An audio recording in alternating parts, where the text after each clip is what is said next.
자, 이번에는 박창현 아나운서가 우리 입속 건강에 대해서 정보 알려주신다고요? 네, 우리나라 5대 질환 중 1위가 뭔지 아시나요? 네, 바로 치주질환 아닐까요? 치주질환, 그렇습니다. 예. 치주질환입니다.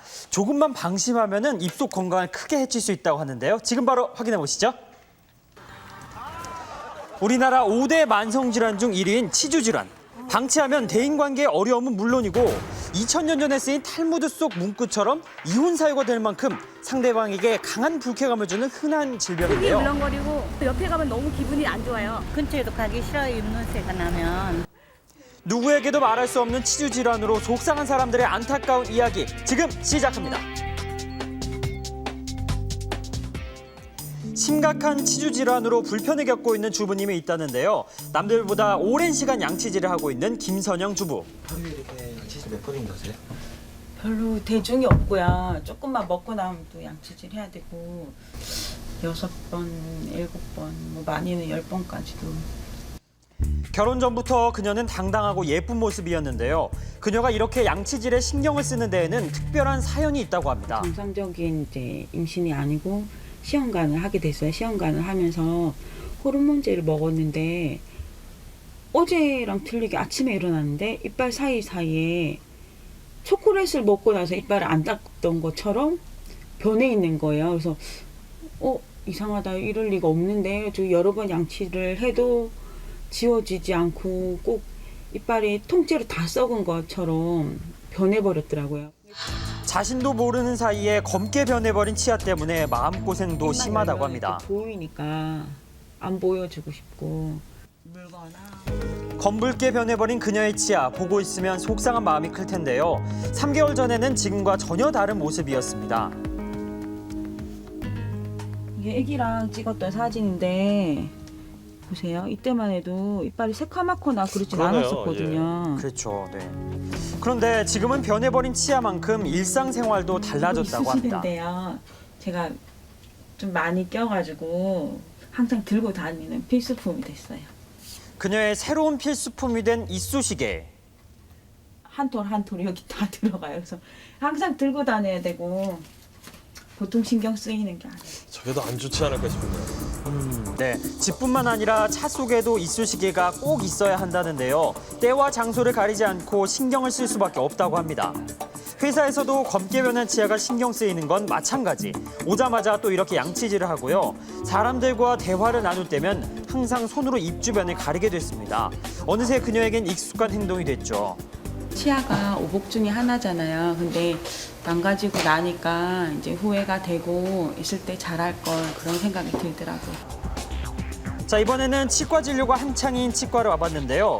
이곳에서 치주 질환으로 힘들어한다는 또 다른 분을 만났습니다. 수술할 때 잇몸이 좀 붓고 피나는 정도 선이었는데 한 6개월 전부터 이제 고름이 좀 나고 부은 부분이 좀 더 검붉게. 6개월 전 치주 질환이 생겼다는 진석 씨. 최대한 제가 할 수 있는 방법들을 통해 갖고 개선시킬 수 있으면 개선시키려고 생각을 하다 보니까 치과 방문이 좀 늦게 된 것 같아요.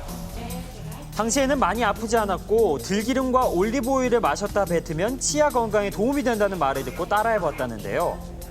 입안은 개운했고요. 그다음에 잇몸도 이빨도 약간 하얘지는 경향은 좀 있더라고요. 잇몸에는 특별히 크게 도움됐다고 보기는 어려웠던 것 같아요. 치주 질환에 도움이 되는 걸까요? 들기름이나 올리브 오일에는 식물성 오메가3 성분이 포함되어 있는데요. 이 식물성 오메가3는 치주질환의 염증을 좀 줄여주는 데 도움이 될 수 있습니다. 하지만 이것만으로 치주 치료가 되지는 않고 반드시 전문의의 잇몸 치료가 선행이 돼야 됩니다.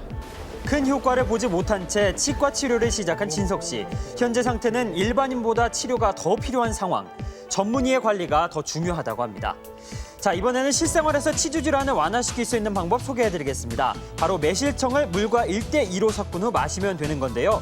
우리 주부님이 매실차를 시원하게 드시는 이유는? 잇몸이 안 좋아서 입에서 냄새가 많이 났었거든요. 근데 요즘 매실차를 마시고 나서부터는 입냄새가 없어졌어요.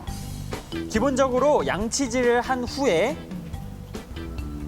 개운하게 가볍게 매실차를 한 잔 마셔주면 됩니다. 덕분에 입냄새로부터 탈출한 윤순호 주부. 매실을 사랑하지 않을 수 없겠죠. 매실 애찬론자가 된 그녀. 제작진에게도 한 잔 권했습니다. 이거 PD님도 한 잔 드시겠어요? 아, 저 드시면? 그럼요. 이게 얼마나 몸에 좋은 건데요. 제작진 주부님과 함께 매실차에 푹 빠졌네요. 예, 많이 드세요. 그런데 매실이 왜 치주 질환에 좋은 걸까요? 원래 매실이 몸에 좋잖아요. 안 좋았던 잇몸까지 좋아지니까 자주 마시는 것 같아요. 신맛이 침샘을 자극해서 입안의 구강 내에 건조한 사람들에게는 대단히 효과가 좋습니다. 특히 건조해서 오는 구강 내 치주 질환이나 아니면 입냄새 제거에는 대단히 효과가 좋습니다.